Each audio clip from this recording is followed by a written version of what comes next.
तौहीन आमेज बयानात पड़ोसी मुल्क को बड़े महंगे पड़ गए। हुजूर अकरम सल्लल्लाहु अलैहि वसल्लम की शान में गुस्ताखी के नापाक इरादे पर मोदी की भारतीय जनता पार्टी को दुनिया भर में तनकीद और नफरत का सामना है। नूपुर शर्मा की बदजुबानी ने मोदी के ही भारत को आग लगा दी। भारत की सबसे बड़ी अदालत ने भी बीजेपी के साबिक तर्जुमान की तौहीन आमेज बयानात पर खामोश न रह सकी।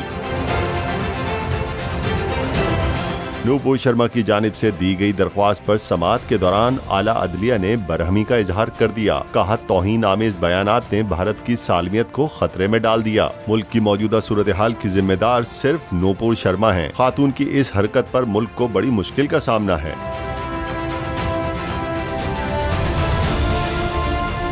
समाअत के दौरान अदालत ने सवाल किया कि वो खुद को क्या समझती हैं। बतौर पार्टी तर्जुमान उनके पास ताकत है तो वो जो चाहे करेंगी। मुल्क में आग लगाने वाली नूपुर शर्मा को पूरी कौम से आकर माफी मांगनी चाहिए। बड़ी अदालत ने बड़ा मुतालबा कर दिया। वाज़ेह रहे, गुस्ताख खातून के खिलाफ मुतादिद FIR कटने के बावजूद दिल्ली पुलिस ने नूपुर शर्मा को हाथ तक नहीं लगाया। भारतीय सुप्रीम कोर्ट ने नूपुर शर्मा की मुल्क भर में दर्ज तमाम FIR दिल्ली मुंतकिल करने की दरख्वास्त भी मुस्तरद कर दी। इधर सुप्रीम कोर्ट के नूपुर से माफी के मुतालबे के बाद सोशल मीडिया सार्फिन की जानिब से गुस्ताखाना बयान देने वाली रूपोश खातून की गिरफ्तारी के मुतालबे ने जोर पकड़ लिया। सब्सक्राइब करें और बेल दबाएं ताकि कोई खबर रह न जाए।